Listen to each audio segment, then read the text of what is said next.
안녕하세요. 그리운 우편함입니다. 눈앞에 펼쳐지는 풍경들을 무심하게 지나치다. 어느 순간엔 아주 특별한 공간으로 다가오기도 하는 그 회색빛 건물 안의 사람들 이야기를 해볼까 합니다.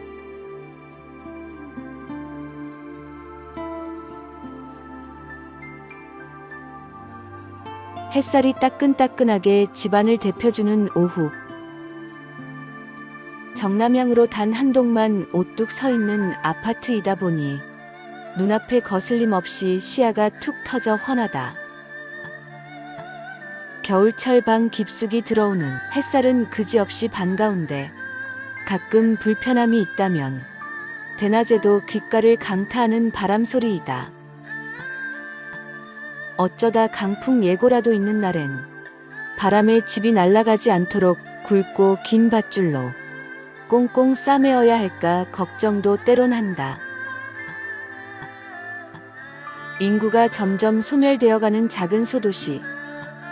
그 중에서도 우리가 자리 잡고 사는 곳은 작은 읍내 중앙로이다. 시골이기에 의외로 누릴 게 많다고 생각한다. 눈앞에 잔잔한 풍광은 먼저 발견한 사람 독차지이고 조금만 움직여 나가면 온통 푸른빛의 사냐이다. 굽이쳐 흐르는 물줄기와 흐드러지게 피어난 벚꽃길이며 조금 더 길을 달려가면 분홍빛 복사꽃이 고혹적인 자태로 유혹하기도 한다. 봄을 알리는 산수유가 피기 시작하면 연이어 진달래와 철쭉이 군락을 이루어 지천으로 피어난다. 창을 열면 5월의 아카시아 향이 잊지 않고 찾아오기도 하며 먼 산이 하얗게 피어나는 밤꽃으로 뒤덮인 계절 6월엔 산책로 길가 뽀얗고 탐스러운 산딸나무 꽃들이 저 여기 있어요 하며 반갑게 손을 흔든다. 작은 오솔길마다 조롱조롱 매달려 있는 빨간 사과가 입에 침을 고이게도 하고 한 해의 결실을 거두어들이는 가을 저물녘 끼면 또 호젓한 길가엔 노란 은행잎의 물결이 장관이다. 도시의 편리함도 솔깃해지지만 시골의 아늑함과 구수함이 더 매력적으로 내게로 다가온다. 우리 집 거실 통창을 통해 바라보이는 풍경. 멀리서 완만한 산등성이가 편안히 앉아있고 과수원과 아파트, 빌라단지, 공장들이 듬성듬성 들어서 있다. 시야를 더 멀리로 내보내면 고속도로 위를 쌩쌩 달리는 자동차들이 보이고 자동차 전용 도로에서 방향을 틀어 우리 읍으로 들어오는 트럭과 승용차들이 보이기도 한다. 그저 바라보이는 풍경쯤으로 별 의미 없이 집 앞 경치이거니 무덤덤한 날도 있지만 어떤 날엔 무채색의 널찍한 지붕을 이고 있는 건물 하나가 턱하니 눈에 들어온다. 무심한 건물 안은 누군가의 아들, 딸들의 치열한 현장이기도 할 것이고 또 누군가의 남편, 아내가 땀과 눈물을 쏟아내는 삶의 터전일 것이라 그리 생각이 닿는다. 그렇게 보면 회색빛 콘크리트 벽 안의 사람들 중 귀하고 소중하지 않은 사람은 없을 터이고 다들 금쪽같이 귀하고 아린 인연들이니 이 세상에 나온 그 누구에게든 우연일지라도 마음을 다치게 하는 일은 없어야 하리라고. 가끔 운동 삼아 집 앞 하천길을 산책하곤 한다. 젊은 사람들은 간간히 보이고 시골이다 보니 아무래도 연세 지긋하신 분들이 둘씩, 셋씩 짝을 지어 걷고 계신다. 자신만의 동굴에 갇혀있지 않고 사람 냄새나는 곳으로 한 발짝 건너오신 그분들의 용기에 나도 합류해보기로 한다. 오후 서너 시쯤 되면 꼭 만나게 되는 모자가 있는데 엄마는 빠른 걸음으로 앞서가고 덩치 큰아들은 그 엄마 뒤를 마지못해 따라 걸어가는 모양새다. 몸을 좌우로 심하게 흔들며 뒤따라가는 아들의 걸음걸이에서 불편한 몸을 읽고 무표정한 얼굴에서 마음의 금이 간 기척을 알아챈다. 더운 여름철엔 큰 우산을 쓰고 걷고 찬바람 부는 한겨울엔 모자를 뒤집어 쓰고 걷는다. 엄마는 속에서 치밀어 오르는 화를 다스리려는 듯 입을 앙다물고 아들에게 말 한마디 건네지 않고 그저 앞만 쳐다보고 걷기만 한다. 오늘도 내일도 그저께도 어제도 그러했을 것이다. 이 길에 나오기까지 두 모자가 집에서 실랑이 하는 모습이 선연하게 눈에 보이듯 그려진다. 체격이 엄마보다 훨씬 더 장대하여 옷 한 번 갈아입힐 때마다 얼마나 진이 빠졌을까. 하루하루를 조바심과 애달픔으로 버텨왔을 엄마. 그 엄마의 한숨과 눈물로 커왔을 아픈 아들. 한평생을 몸과 마음이 아픈 아들에게 생을 반납하고 자신만의 다정한 날들을 포기한 지 이미 오래였을 터. 내가 그 엄마라도 된 것처럼 가슴이 쿵 떨어진다. 목표치를 걷고 집에 들어서고부터는 그 집의 풍경이 어떠할지 예측할 수는 없지만 한 줄기 따스한 빛이 그들에게도 스며들기를 바랄 뿐. 난 그 둘에게 또 다른 풍경인 채로 멀어지고 있다. 주방의 폭이 좁고 길쭉한 창을 통해 내 세상 안으로 풍경들을 모셔온다. 도로변에 위치한 몇몇 개의 식당과 카페.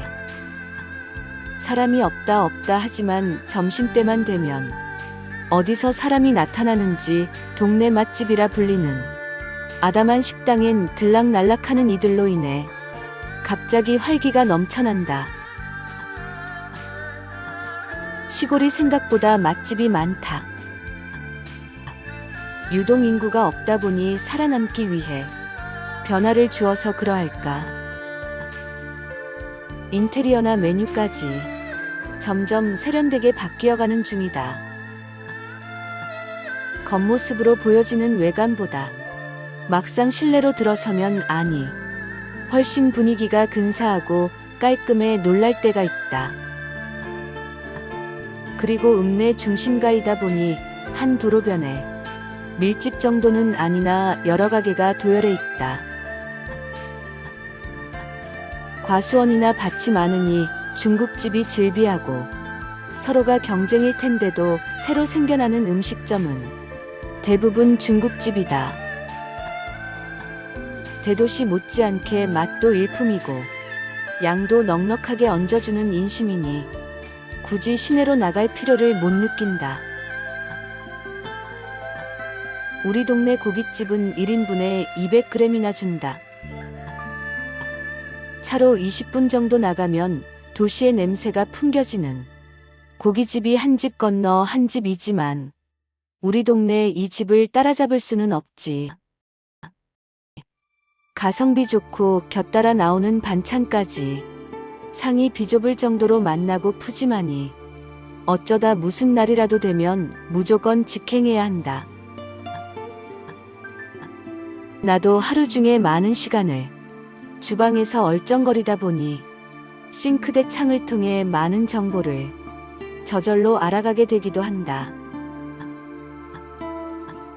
앞집은 수요일 휴무, 옆집은 월요일 휴무, 어떤 집은 연중 무휴. 식당 사장님이 신차를 뽑은 것까지 알 정도이다. 일부러 알려고 애쓴 적은 없는데 내 눈높이의 풍경을 틈틈이 바라보다 그들의 삶에 나도 모르게 깊숙이 개입한 듯 그리 되어버렸다. 남자 사장은 불판을 들고 가며 걸음걸이부터 일하기 싫은 사람 티를 팍팍 낸다. 반면에 안 사장은 재바르게 몸을 움직이며 천천히 걷는 법이 없이 늘 바쁘다. 언젠가 한번 갈비탕을 사러 그 집에 들렀더니 멀리서 바라본 풍경과 다를 바 없이 남자 사장은 손님이 와도 얼굴에 웃음기 없이 손님이 하나도 반갑지 않다. 그래도 오는 손님 내쫓는 주인이 어디 있을까? 무뚝뚝한 인상 때문이려니 한다. 하지만 안 사장은 얼굴도 고울 뿐더러 눈을 맞추며 말도 조곤조곤 잘하며 무엇보다 손님 응대함이 능수능란하다. 아, 이 집은 저 안 사장이 다 이끌어 가겠구나. 절로 느껴진다. 관광버스가 여러 대 그 식당 앞에 줄지어 서 있으면 갑자기 난 질투나. 왜 저리 손님이 많은 거야 하며 괜스레 심술을 부리기도 하지만 그리 크지 않은 식당에 그 많은 손님을 받는 걸 보면 역시 능력자다. 세상에 그저 되는 일이란 없는 것이고 보면 남모르게 고단한 몸과 마음을 달래느라 힘겨운 시간들이 많았을 것이다. 그 식당 옆집에 저가 테이크아웃 카페. 무더운 여름철이면 문이 부서져라. 열렸다 닫혔다 반복한다. 작은 읍내임에도 읍내 사람 다 모여든 듯 복작거린다. 연신 승용차가 줄지어 카페 앞에 서고 손에 대 6잔씩 종이 트레이에 담아 나간다. 지금 겨울엔 간간히 사람이 들어간다. 에휴, 힘들겠네. 빨리 여름이 와야겠다. 재미가 없으니 퇴근도 일찍이다. 저녁 준비하다 내다보면 벌써 불이 꺼져 있다. 카페 주인처럼 내 마음도 갑자기 서늘해 온다. 칼국수 집은 며칠째 문을 열지 않는다. 사장님 차가 아예 보이지 않는다. 어디 아픈 건지 그냥 쉬는 거라면 괜찮은데 난 별 걱정을 다 한다. 여 사장님의 얼굴엔 세상 풍파 다 겪어내었어요. 그렇게 또박또박 쓰여 있다. 왠지 마음이 쓱 간다. 그런데 손맛까지 좋아 더 정이 간다. 마음이 깊어 보여 그러했던가 보다고. 입맛 없는 날에 내가 좋아하는 칼국수 먹으러 또 가고 싶어진다. 작은 읍내이니 고개 들어 한 바퀴 휘 돌아보면 내 방향이 다 먼 산으로 연결되어 있다. 너무 근거리에서 보여지는 산자락보다 요즘엔 멀리서 바라보이는 산세가 더 좋아 보인다. 제잘제잘 말을 걸지는 않지만 언제나 내 말을 들어줄 것 같은 너른 품새가 느껴지기 때문이겠다. 오늘은 이런 기분이 든다고 말을 건네면 먼 거리에서도 어찌 그 말을 다 알아듣곤 바로 토닥여주기도 하니까. 산, 바다, 들, 꽃, 나무. 저 풍경들은 마음이 기댈 수 있는 넉넉함이라면 그 안에서 매 순간을 살아내는 사람의 풍경은 어느 땐 가슴 벅차게 아름답기도 하고 또 어떤 땐 슬프도록 애타게 부서지기도 하는 안타까움이기도 하지. 창을 통해 그들을 바라보는 것을 전혀 눈치채지 못하겠지만 난 오늘도 틈틈이 시선을 준다. 이미 산이 서 있는 자리를 뻔히 알고 있는데도 굳이 허리를 구부려 고개를 쭉 빼곤 높고 웅장한 산 능선의 오늘 풍경을 읽고 있다. 드문드문 낮고 하지만 그만큼 정감 가는 건물을 내다보다 그 안에 오늘도 숨쉬고 살아가는 사람들이 있어 그 건물이 빛난다고, 그리하여 우리의 하루가 값지다고, 홀로일 수 없는 함께의 의미를 새긴다. 내가 나이가 들어가고 있음을 간혹 잊고 있을 때가 있다. 젊을 적 그대로 말하고 행동하고 사람들을 대하다가 문득 내 얼굴은 이미 저물어가고 있는데 어쩌면 보기 싫을 수도 있겠다. 그러하니 너무 가까이 얼굴을 들이밀지 말아야겠다고 생각하지만 또 금방 잊어버리고 얼굴을 가까이 들이민다. 아파트 마당으로 나오니 내가 알고 있는 꼬맹이가 할머니 하며 날 향해 달려오고 있다. 순간 속으로 흠칫 놀란다. 날 보고 할머니라니. 본대로 느낀 대로 말하는 아이의 표현이 정확하지.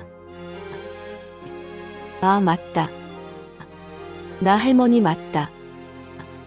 금세 수긍한다. 보기에도 뭔가 자랑하려고 뛰어오는 거다.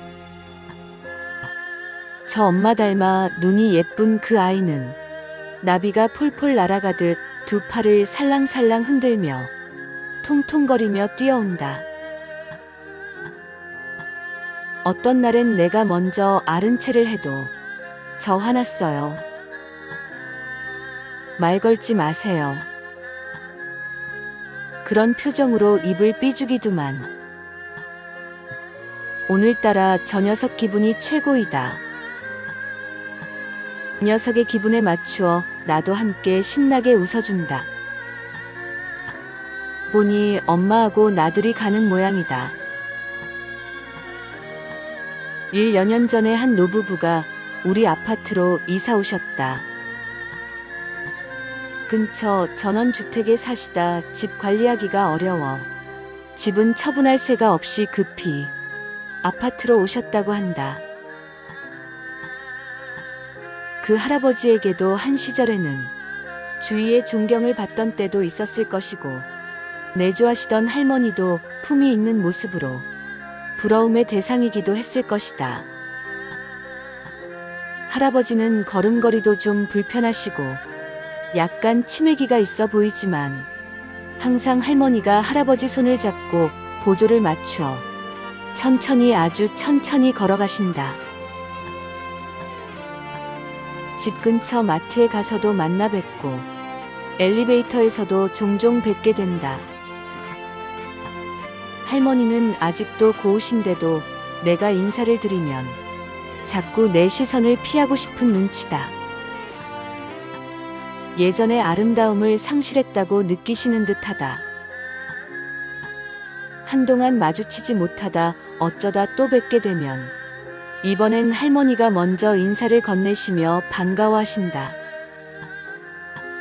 그동안 먼저 다가가 주었던 나에 대한 고마움을 표현하신 것이라 그리 생각한다.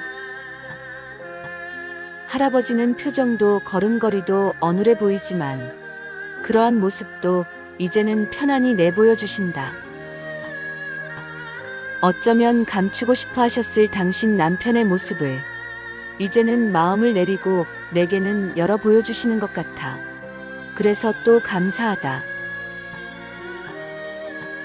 내 눈에는 할머니도 괜찮지 않아 보이지만 그래도 있는 힘을 다해 남편을 지키시려는 강한 의지가 보여져 가슴 찡해온다. 두 분이서 항상 복장을 단정하고 깔끔하게 차려입고 길을 나서기까지 그 과정이 눈앞에 어른거린다. 아주 천천히 걸음을 옮기며 손잡고 다니시는 두 분을 보면서 아슬아슬한 마음이 들 때도 있지만 오래오래 두 분이서 함께 하셨으면 바라게 된다. 우리의 훗날 모습이기도 하니 예사로 보아지지 않는 게지. 바람이 세차게 부는 날에도, 눈이 흩날리는 날에도, 비가 오는 날에도, 한여름 무더위에도 아들을 데리고 나오는 그 엄마나 할아버지 곁을 지키는 할머니나 한결같이 길을 걷고 있다.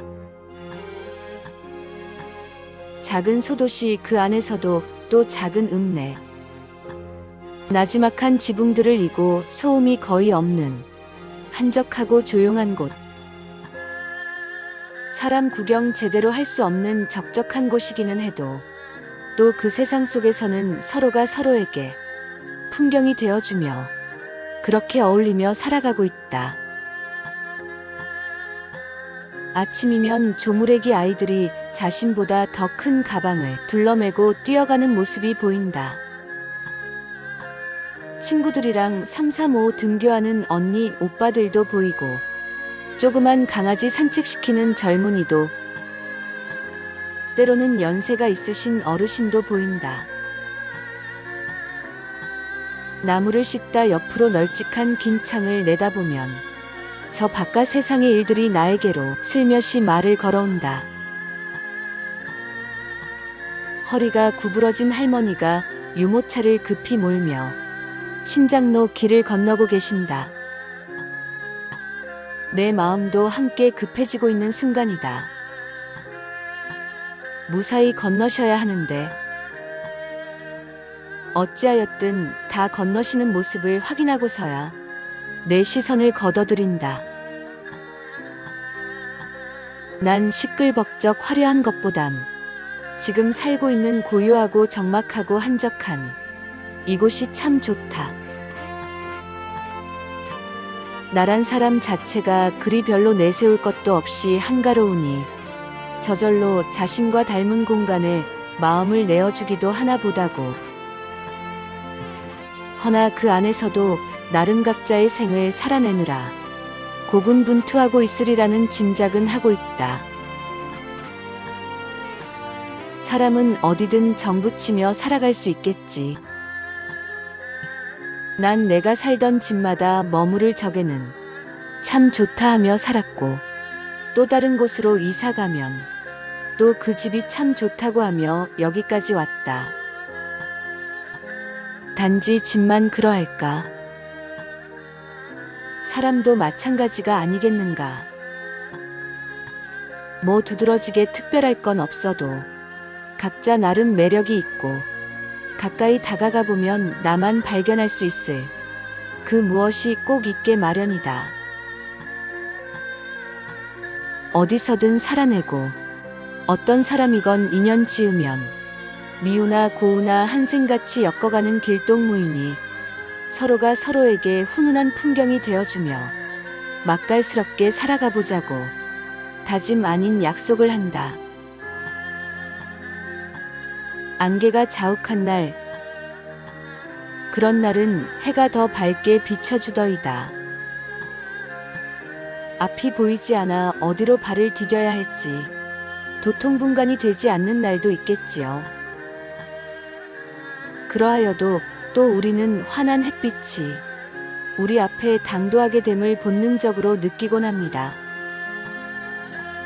지금 좀 낙담할 일이 있을지라도 또 좋은 날이 마중을 나오리라 믿고 힘을 내보기로 합니다. 함께 해주시어 감사합니다. 밝은 햇살 아래 평안하십시오. 그리운 우편함 이야기였습니다.